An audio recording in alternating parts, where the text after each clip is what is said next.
Khotbah saya hari ini berjudul tetap berada di atas. Dan kita tahu bahwa tema bulan ini kita akan pergi dan memberitakan Injil. Salah satu yang saya suka ketika saya membaca buku adalah gereja tanpa Injil. Pada hakikatnya gereja itu akan mati. Sepakat Bapak Ibu Saudara?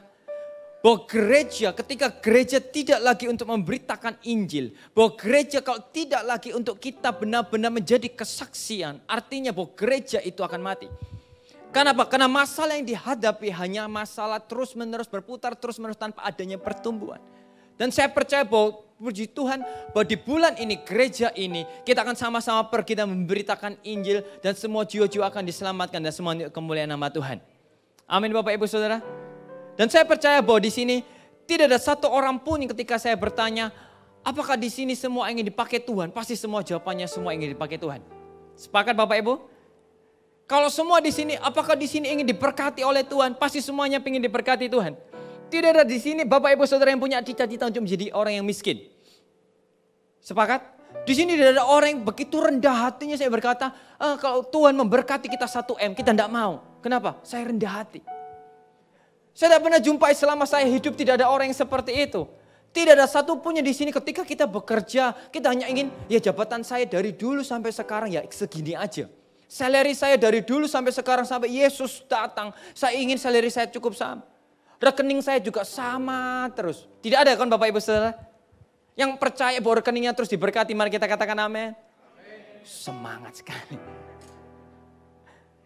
Saya percaya bahwa semua kita ingin dipakai Tuhan besar. Semua kita ingin berdampak. Semua kita ingin tetap berhasil. Masalahnya adalah Allah juga menginginkan hal tersebut. Allah juga menginginkan kita dipakai Tuhan besar. Allah juga menginginkan kita berhasil. Allah juga menginginkan kita untuk hidup di dalam berkat Tuhan yang berkelimpahan. Tapi yang jadi masalah apakah kita punya modal itu? Hari ini saya berdoa supaya di Gereja Mahasaran Surabaya, kampus Ngagel ini. Kita tidak hanya punya modal untuk kita dipakai Tuhan besar. Tapi kita juga punya modal untuk kita tetap berada di atas. Dan kita tetap dipakai Tuhan besar sampai kita menutup usia kita. Dan apakah modal yang harus kita punya? Hari ini kita akan belajar sama-sama dari seorang namanya Daniel. Mari kita buka di Alkitab kita di Daniel pasal yang pertama. Ayat ke-8 sampai dengan ke-9. Daniel pasal yang pertama ayat 8 sampai dengan ke-9. Saya percaya bahwa modal untuk kita dipakai Tuhan besar. Hanya satu saja, yaitu kita mengambil sikap seorang hamba. Seperti tadi yang sudah dinyanyikan. Bahwa Kristus juga sudah mengajari kita bahwa kalau kalian ingin menjadi orang yang terkemuka, kalau kalian ingin menjadi terkenal, sikap apa yang harus kita punya, yaitu sikap seorang pelayan yang artinya kita harus menjadi hamba. Ini adalah jalan, ini adalah modal yang harus kita punya kalau kita ingin dipakai Tuhan besar dan kita tetap berada di atas. Tidak ada jalan lain kalau kita sudah meninggalkan hati seorang hamba, artinya apa? Kita akan mudah untuk dikalahkan, kita akan mudah untuk turun. Tapi ketika kita punya hati seorang hamba, Allah dengan mudah akan memakai kita, Allah akan dengan mudah mempromosikan kita, dan Allah akan dengan mudah juga menempatkan kita dan memberikan kita berkat. Karena apa? Karena kita menjadi hamba yang bisa dipercaya. Amin Bapak Ibu Saudara. Yang pertama apa yang kita bisa belajar dari seorang Daniel, yang pasal pertama ayat 8 sampai dengan 9. Daniel berketetapan untuk tidak menajiskan dirinya dengan santapan raja, dan dengan anggur yang biasa diminum raja. Dimintanyalah kepada pemimpin pegawai istana itu supaya tidak usah menajiskan dirinya. Maka Allah mengaruniakan kepada Daniel kasih dan sayang dari pemimpin pegawai istana itu. Kita tahu bahwa Daniel ini orang yang sangat luar biasa. Saya diberkati sekali dengan apa yang dilakukan oleh Daniel. Rajanya boleh berganti dan dia tetap menjadi orang yang berada di atas. Siapakah Daniel? Sebelum ini dia hanya seorang tawanan. Dia dipindahkan ke kerajaan Babel. Dalam tanda kutip dia adalah seorang tawanan. Dan situasi moral pada waktu itu di Babel bukan situasi moral yang cukup baik. Karena rajanya juga berkata bahwa Allahnya Daniel. Berarti Allahnya Daniel bukan Allah raja itu. Situasi moral yang buruk, situasi moral yang sangat tidak baik. Dan Daniel berada di tengah-tengah. Dan ini saya suka dengan apa yang dikatakan Daniel. Daniel berketetapan untuk tidak menajiskan dirinya. Artinya kalau kita seorang hamba, kita harus punya kekudusan yang radikal. Dan kekudusan tidak akan pernah datang kalau kita tidak pintar dalam mendengarkan firman Allah. Ketika suatu saat saya mendampingi ada seorang hamba Tuhan yang datang berbicara di gereja kita. Dia berbicara dan sangat memberkati saya dan saya ingat. Tahu nggak Ngui? Gereja Mawar Sharon itu dikenal. Kenapa? Karena jemaatnya adalah jemaat yang radikal dalam mengikut Kristus. Dan saya percaya bahwa kita bukan hanya dikenal menjadi jemaat yang radikal dan mengikut Kristus. Tapi kita juga menghidupi apa yang dikatakan itu. Saya percaya bahwa Daniel berketetapan untuk tidak menajiskan dirinya. Kenapa? Karena dia sudah mendengar firman sebelumnya.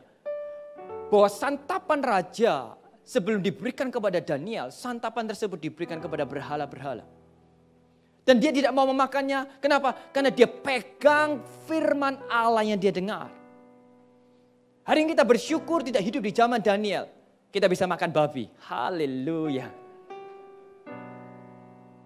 Sepakat bersama dengan saya bahwa babi itu enak. Tidak perlu kita beriman, tidak perlu kita berdoa, berpuasa. Kita percaya bahwa babi itu sangat enak. Apapun jenisnya. Mau dikecap, mau dimerahkan. Kita bersyukur karena Yesus baik. Tapi Daniel, saya tidak berbicara tentang haram atau tidak haram. Tapi bagaimana Daniel mendengarkan itu. Bukankah Alkitab juga mengajari kita? Saya suka apa kata di Alkitab, dia berkata seperti ini. Mendengarkan lebih baik daripada mempersembahkan korban. Saya juga suka dengan apa kata Alkitab. Ketika Maria datang kepada Yesus dan Yesus berkata seperti ini. Kamu sudah melakukan bagian yang terbaik yang tidak akan diambil oleh orang lain. Karena Maria bukan hanya duduk dekat kaki Yesus, tapi dia mendengarkan apa kata Yesus. Bukankah ini bagian yang terbaik yang harusnya kita punya, yaitu apa? Kita belajar untuk mendengarkan apa kata firman Allah. Berapa banyak di antara kita yang kita pintar menasihati orang lain.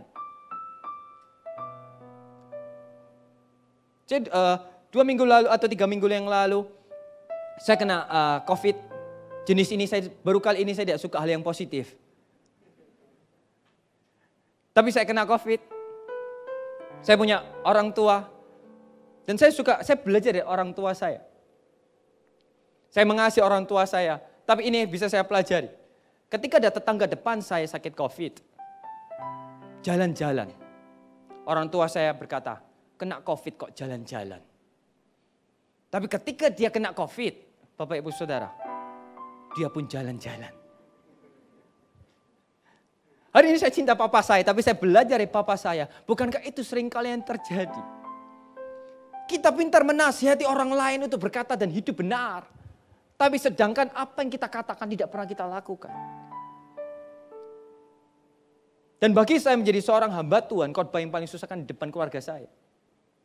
Kenapa? Jangan sampai didapati bahwa saya seorang hamba Tuhan yang pintar berkata-kata, tapi tidak melakukan apa yang saya katakan. Saya pintar menasihati banyak jemaat, tapi saya tidak pintar menasihati diri saya sendiri.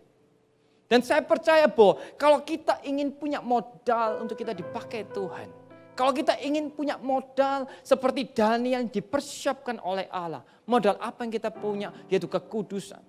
Dan kalau kita ingin kudus artinya bahwa kita harus mendengarkan apa kata firman Allah. Amin Bapak Ibu Saudara. Dan saya percaya bahwa kita itu gampang kok punya iman. Sekali lagi saya juga punya orang tua. Orang tua saya cintai sekali. Tapi saya belajar orang tua saya sangat lucu sekali. Kayak saya.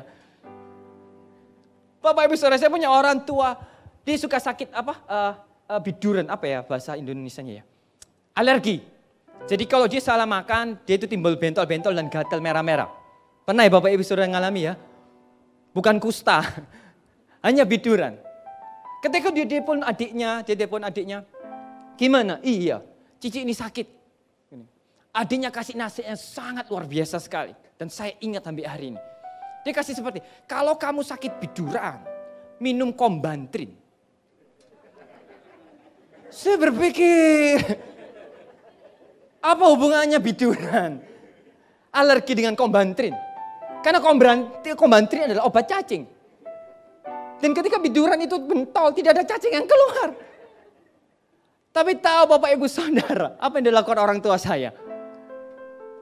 Dia beli kombantrin dan minum. Saya percaya kalau orang tua saja saya bisa mendengarkan apa kata saudara saya yang belum tentu benar. Apalagi apa kata Yesus yang pasti benar dan mengapa kita tidak mendengarkan. Artinya Bapak Ibu Saudara, tidak ada satupun di sini yang tidak bisa mendengarkan. Tidak ada satupun di sini yang tidak punya iman. Saya percaya Bapak Ibu Saudara, semua kita itu punya iman, semua kita itu bisa mendengar. Sehingga ketika kita punya iman dan kita mendengar, kita bisa menjaga kekudusan kita dengan baik. Amin Bapak Ibu Saudara. Berapa banyak saya juga banyak mendengar hal-hal zaman dahulu. Kalau kamu kejatuhan cicak, kamu akan dapat kecelakaan. Berapa kali sudah saya hitungin cicak itu datang dan jatuh di depan saya. Tidak ada kecelakaan. Karena ketika cicak itu datang dan jatuh di depan saya selalu berkata seperti ini. Bahwa rancangan Tuhan bukan rancangan kecelakaan, tapi rancangannya mendatangkan damai sejahtera. Cicaknya melihat saya menangis dan bertobat. Halo Bapak Ibu Saudara, siapa yang Bapak Ibu Saudara percaya? Firman Allah atau apa kata orang? Kalau kita punya iman kepada firman Allah, kita akan mudah menjaga kekudusan kita sekalipun kita ditentang banyak orang. Daniel hanya sendiri, tidak ada hamba Tuhan, tidak ada pemimpin, tidak ada CGL, tidak ada orang yang menelpon.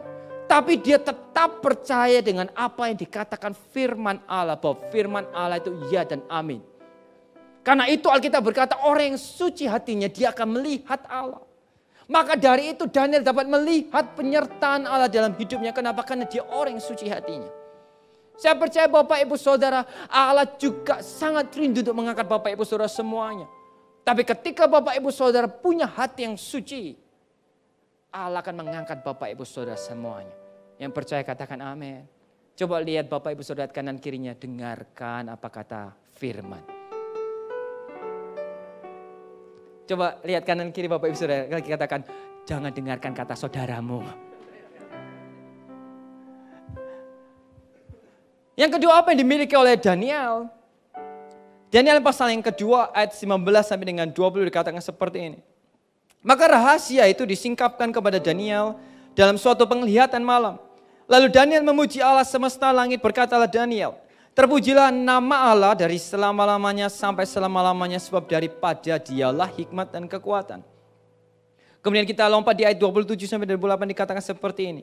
Daniel menjawab katanya kepada raja, rahasia yang dinyatakan Tuanku raja tidaklah dapat diberitakan kepada raja oleh orang bijaksana, ahli jampi, orang berilmu atau ahli nujum. Tetapi di sorga ada Allah yang menyingkapkan rahasia-rahasia. Ia telah memberitahukan kepada Tuanku Raja Nebukadnezar apa yang akan terjadi pada hari-hari yang akan datang.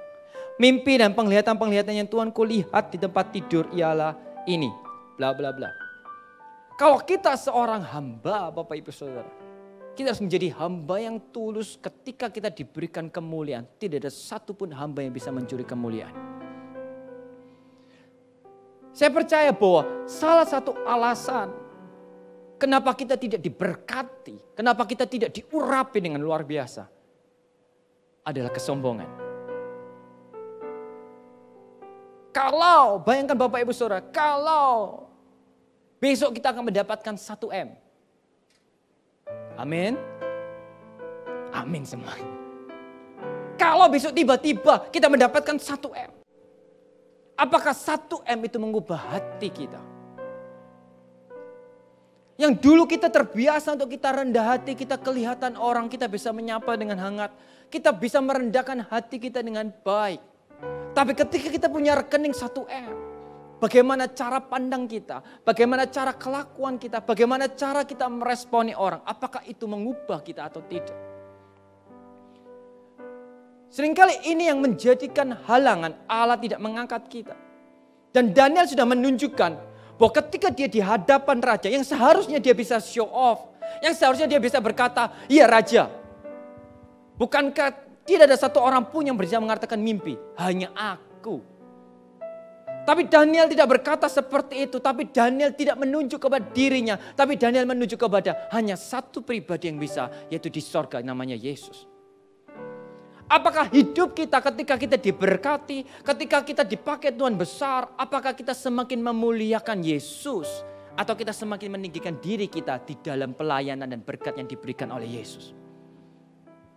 Ada suatu perbedaan. Ketika kita memakai Roh Kudus untuk kemuliaan Kristus. Ataukah kita pakai Roh Kudus untuk menunjang pelayanan kita. Sehingga kemuliaan bukan untuk Yesus tapi kemuliaan untuk kita. Bapak Ibu Saudara, saya percaya bahwa tidak ada satupun pribadi yang perlu memberikan kesaksian kepada Yesus tentang hati kita. Karena Alkitab berkata dengan jelas, Yesus mengenal setiap hati di antara kita semua. Berapa banyak di antara kita yang ketika kita diberkati, ketika kita pelayanan dan hasilnya luar biasa. Kita seringkali berkata, oh semuanya untuk kemuliaan Tuhan. Tapi itu hanya lip service saja. Karena saya percaya kalau semuanya untuk kemuliaan Tuhan. Dan kita jadikan Yesus adalah Tuhan. Saya percaya bahwa itu datangnya bukan dari mulut saja. Tapi itu dari hati kita. Amin Bapak Ibu Saudara. Alkitab juga menunjukkan Yesus. Yesus berkata seperti ini dengan jelas. Belajarlah kepadaku sebab aku lemah lembut dan semua Kristen Bapak Ibu Saudara. Alkitab berkata belajarlah kepadaku sebab aku lemah lembut dan rendah hati. Yang bilang siapa Bapak Ibu Saudara? Yesus. Yesus berarti rendah hati atau sombong? Saya kasih perumpamaan lagi supaya kita tahu semuanya.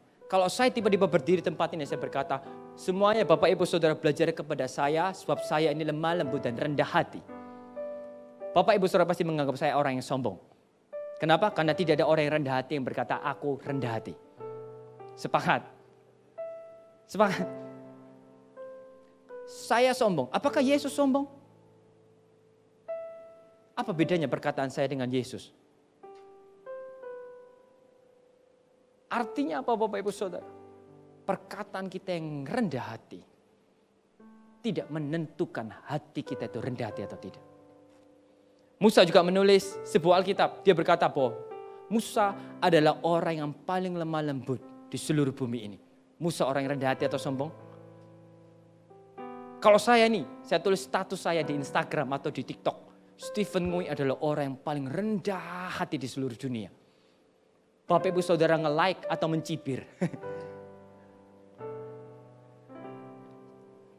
Saya akan menjadi orang yang sangat sombong sekali kalau saya menulis saya adalah orang yang paling lemah lembut dan rendah hati. Tapi kita mengerti dari Musa dan Yesus bahwa kerendahan hati tidak datang dari perkataan tapi datang dari proses. Saya percaya bahwa kalau kita sombong dan kita itu rentan sombong. Tidak ada di sini kita yang sering kali kita berkata bahwa saya ini sudah cukup rendah hati untuk tidak diproses Tuhan. Hingga hari ini saya masih diproses Tuhan dan terus diproses Tuhan. Suatu saat ada dua kejadian yang membuat saya itu belajar bahwa Allah saya hidup. Ketika saya selesai khotbah, ada orang jemaat datang, khotbahmu luar biasa sih diberkati. Kemudian dalam hati saya merasa, iya ya khotbahku luar biasa. Tapi dalam perkataan saya, enggak semuanya itu kemuliaan Yesus. Apa yang saya lakukan setelah itu? Saya datang kepada Yesus dan berkata, Tuhan saya ini sombong.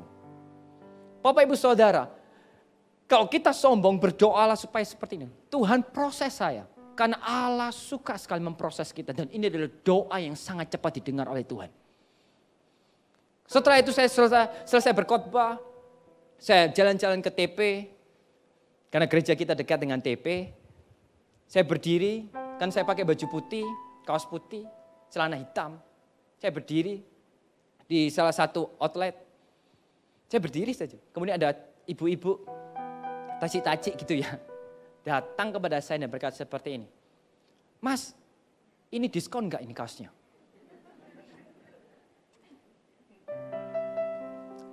Apa yang saya lakukan Bapak Ibu Saudara? Maaf enggak diskon Bu, enggak. Bapak Ibu Saudara, mungkin itu kata-katanya apa ya?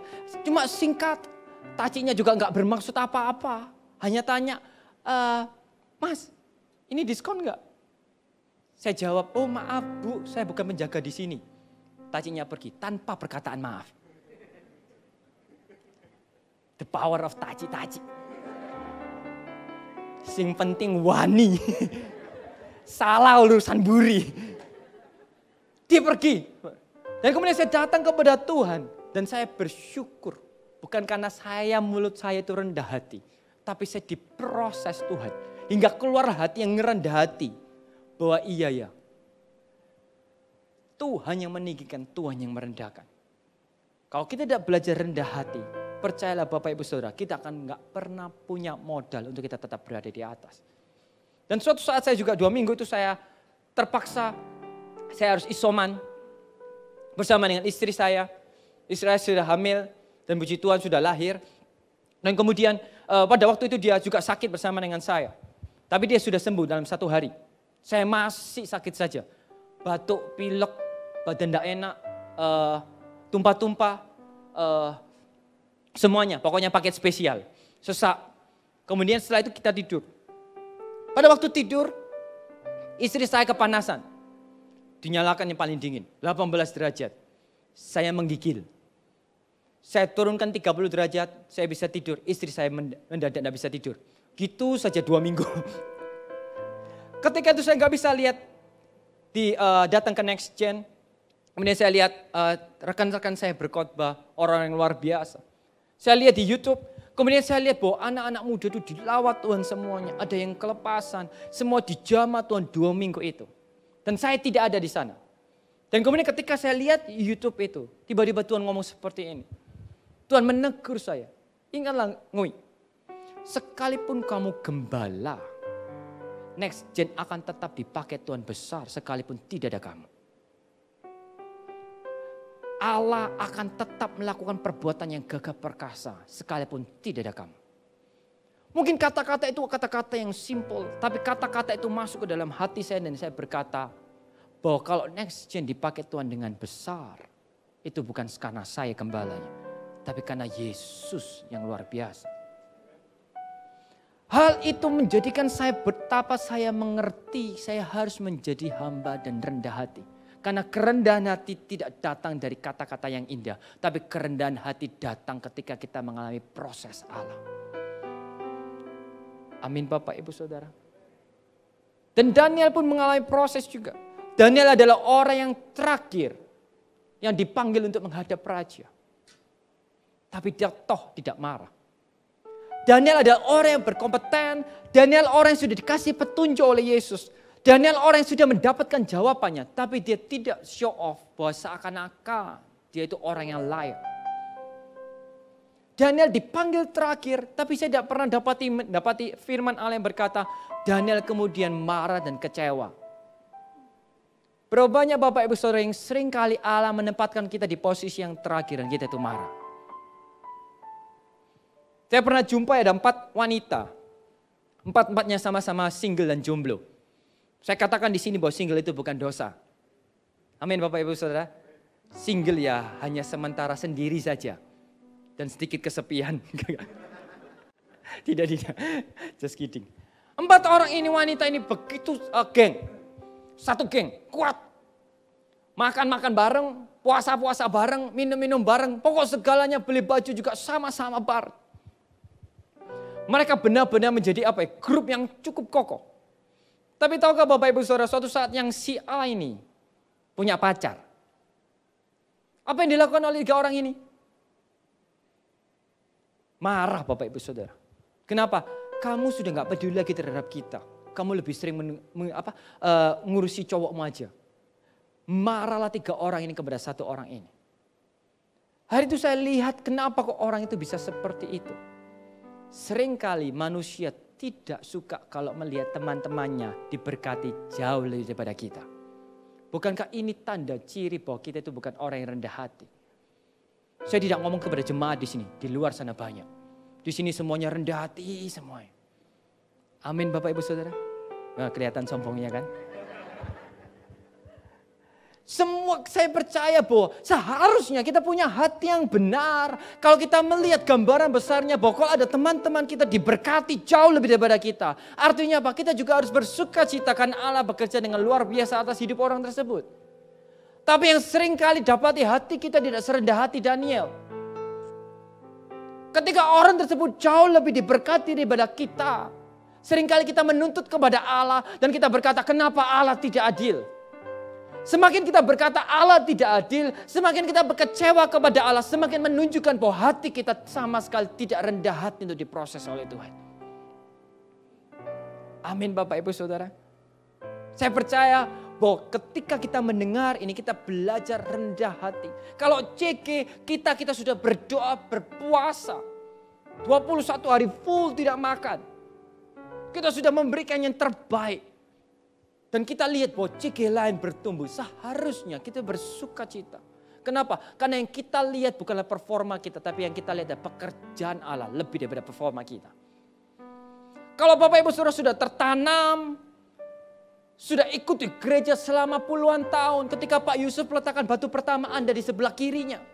Anda sudah cukup lama tapi Anda tidak diangkat menjadi pemimpin. Dan kemudian ada teman Bapak Ibu Saudara yang baru 1 tahun saja dan jabatannya lebih tinggi daripada kita. Apakah kita punya kerendahan hati dan berkata bahwa ini orang luar biasa? Ataukah kita semakin berkata seharusnya saya yang naik bukan dia? Ketika kita berkata seperti itu justru kelihatan bahwa kenapa kok orang lain dinaikkan lebih daripada kita. Karena kita adalah orang yang sombong. Amin Bapak Ibu Saudara. Ngomong kanan kirinya. Wis sudah siap ya, saya akan naik. Amin Bapak Ibu Saudara. Nangkap sesuatu Bapak Ibu Saudara. Yang terakhir apa yang dimiliki oleh Daniel. Daniel pasal yang ke-6 ayat 4 sampai dengan 5 dikatakan seperti ini. Kemudian para pejabat tinggi dan wakil raja itu mencari alasan dakwaan terhadap Daniel dalam hal pemerintahan. Tetapi mereka tidak mendapat alasan apapun atau sesuatu kesalahan sebab ia setia. Dan tidak ada didapati sesuatu kelalaian atau sesuatu kesalahan padanya. Maka berkatalah orang-orang itu kita tidak akan mendapat suatu alasan dakwaan terhadap Daniel ini. Kecuali dalam hal ibadahnya kepada Allahnya. Alkitab berkata dengan jelas bahwa sebab ia setia. Kalau kita punya hati seorang hamba, artinya kita harus setia. Setia apa sih yang dilakukan oleh Daniel? Di ayat ke-10 sampai 11 katakan seperti ini. Demi didengar Daniel bahwa surat perintah itu telah dibuat, pergilah ia ke rumahnya. Dalam kamar atasnya ada tingkap-tingkap yang terbuka ke arah Yerusalem. 3 kali sehari ia berlutut, berdoa serta memuji Allah seperti yang biasa dilakukannya. Lalu orang-orang itu bergegas-gegas masuk dan mendapati Daniel sedang berdoa dan memohon kepada Allahnya. Saya suka sekali apa yang dilakukan oleh Daniel. Alkitab berkata dia setia. Setia ngapain Bapak Ibu Saudara? Dia setia berdoa, berlutut, memuji Allahnya. Dan dia berdoa ke arah Yerusalem. Bukankah ini yang dinantikan modal yang harus kita punya? Kita setia dalam saat teduh kita. Bukankah ini yang dinantikan Allah? Kita setia bukan karena Allah dapat memberikan kita berkat. Tapi kita setia untuk saat teduh karena kita mencintai Yesus sekalipun kita tidak diberkati. Bukankah ini yang dinantikan oleh Bapa di sorga? Dia mendapati bahwa hamba-hambanya setia. Berdoa 3 kali sehari. Alkitab juga tidak berkata ketika Daniel lupa 1 hari. Kemudian turunlah petir. Dan menyambar Daniel hidup-hidup. Tuhan tidak menghendaki kita ketika kita membangun hubungan dengan Yesus dengan adanya hukuman. Tapi Tuhan menghendaki kita hubungan yang kita bangun bukan berdasarkan berkat atau hukuman. Tapi kasih. Saya percaya bahwa ada perbedaan. Ketika bos kita suruh dengan orang yang kita cintai menyuruh kita. Kalau bos kita suruh contoh, Ngui belikan aku trambulan. Kita pada waktu kita sudah capek. Kita berkata, ya wis lah dek bosku. Daripada cerewet, daripada ngamuk, tak beli noy. Tetap taat. Tapi saya tidak menghargai pribadinya. Berbeda dengan orang yang saya cintai ketika dia ngomong, aku lapar, aku ingin terang bulan. Apa yang saya lakukan? Saya akan dengan segenap hati saya menyiapkan, saya pergi, saya beli terang bulan, saya kasihkan. Ada suatu perbedaan, sama-sama melakukan itu. Tapi ada perbedaan hubungan yang kita bangun. Kesetiaan mendasar itu membuat hubungan kita dengan Allah semakin kita mengenal Yesus. Tidak akan pernah kita jumpai orang yang mengenal Yesus kalau tidak sengaja membangun hubungan bersama dengan Yesus. Dan Daniel sudah membuktikan kenapa dia setia melakukan itu. Bapak Ibu Saudara, kenapa kok dia berdoa ke arah Yerusalem? Karena ketika saya baca tafsirannya, karena pada waktu itu Yerusalem bukan dalam keadaan yang baik-baik. Yerusalem belum mendapatkan pertolongan Tuhan. Yerusalem sedang susah. Yerusalem sedang butuh mujizat. Karena Yerusalem ditinggal oleh Tuhan pada waktu itu. Dan Daniel berdoa dengan setia untuk orang-orang yang seperti itu. Bapak Ibu Saudara, ini yang saya suka dari Daniel. Seberapa Tuhan mengangkat Daniel. Daniel tetap setia dan melakukan bagian terbaik yang dipercayakan padanya. Daniel juga punya jabatan, Daniel juga punya duit yang banyak. Tapi itu semuanya tidak menjadikan Allah dalam hidupnya. Karena hanya ada satu Allah dalam hati Daniel, yaitu Yesus. Dibuktikan dengan apa? Karena dia setia. 3 kali sehari memuji, berdoa, datang ke hati Kristus. Dan hati Kristus ada di Yerusalem. Saya percaya Bapak Ibu Saudara, kalau kita menjaga kekudusan kita dan radikal, kalau kita mendengar firman Allah. Kalau kita benar-benar punya hati yang selfless dan berkata semua kemuliaan hanya untuk Tuhan. Dan terakhir kita punya kerohanian yang kuat dan berapi-api. Ini adalah modal yang kuat untuk kita dipakai Tuhan. Sekalipun teman-teman kita boleh jatuh, sekalipun teman-teman kita boleh meninggalkan kita, sekalipun kita hanya seorang diri, saya percaya bahwa Yesus tetap membuat kita berada di atas sampai Yesus datang. Yang percaya katakan amin. Dan apakah kita punya modal ini? Bapak Ibu Saudara. Apakah dengan di Agustus dan di September ini ketika kita tahu bahwa kita punya bapak teman, saudara yang mereka sedang kesusahan. Maukah kita berdoa untuk mereka karena kita punya hati Kristus? Karena yang saya dapati semakin saya bergumul dengan masalah saya. Semakin saya terus berdoa untuk masalah saya. Semakin saya tidak mendapatkan jawaban. Tapi saya percaya satu hal. Ketika kita dengar orang yang susah, sekeliling kita butuh didoakan. Dan saya mendoakan orang tersebut. Saya menangis, saya mendapatkan hati Yesus. Masalah saya tidak selesai. Tapi ada sukacita, ada kekuatan yang datang dari Allah untuk saya tetap kuat untuk menanggung masalah saya. Dan ada sukacita, ada kekuatan yang datang dari Allah yang lebih besar lagi. Ketika saya melihat teman saya mendapatkan mujizat.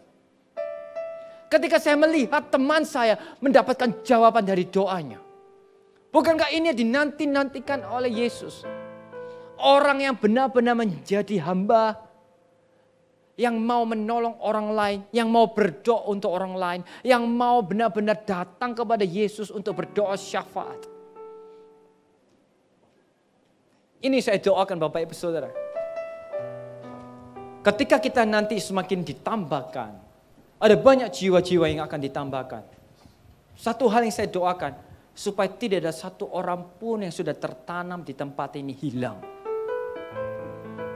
Karena jiwa-jiwa ditambahkan bukan untuk menggantikan kita. Karena Alkitab berkata yang awal akan menjadi yang terakhir. Bukan untuk supaya hal itu terjadi. Tapi supaya kita belajar jemaat yang awal ini. Supaya kita tidak ditinggal. Maka dari itu apa yang harus kita lakukan? Kita jaga kekudusan kita. Kita dengarkan apa kata firman Allah. Kita selalu punya hati yang rendah hati. Dan kita terus menjaga saat teduh kita. Karena saya percaya bahwa iblis tak akan pernah mencuri pelayanan kita. Iblis tak akan pernah mencuri berkat yang sudah Tuhan berikan kepada kita. Tapi apa yang seringkali iblis curi yaitu hubungan kita bersama dengan Yesus. Karena detik ketika kita tidak mempunyai hubungan dengan Yesus. Detik ketika kita tidak berada dalam hadirat Allah. Yang 3 kali sehari itu. 3 kali sehari itu untuk apa sih? Kita masuk ke hadirat Allah.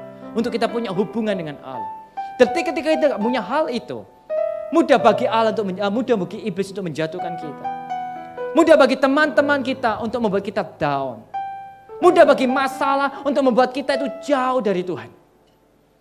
Dan suatu saat ketika saya di isoman, saya melihat ada rumah. Rumah yang sangat besar sekali. Saya lihat di TikTok kalau nggak di YouTube. Rumahnya besar. Tapi dikatakan rumah itu tidak ada yang meneruskan.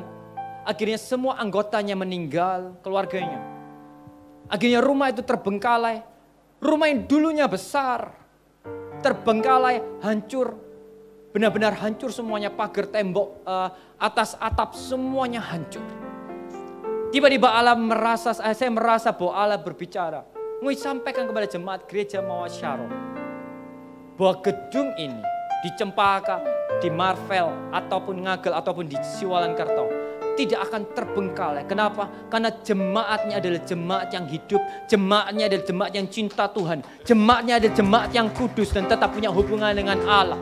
Dan saya percaya bahwa rumah ini tidak akan ditinggal, bukan karena rumah ini bagus, tapi rumah ini akan tetap hidup. Kenapa? Karena orang-orang di dalamnya tetap memuji Allah, orang-orang tetap di dalamnya tetap berkata bahwa Yesus adalah bagian yang terbaik dalam hidup kita. Dan saya percaya bahwa apakah kita punya komitmen yang seperti Daniel, bahwa apapun yang terjadi saya nggak mau tinggalkan Tuhan, dan apapun yang terjadi saya akan mau seperti Daniel. Kita akan ditambahkan, kursi akan semakin penuh, bukan supaya untuk memenuhi gereja, tapi supaya nama Yesus semakin ditinggikan atas gereja ini. Amin Bapak Ibu Saudara.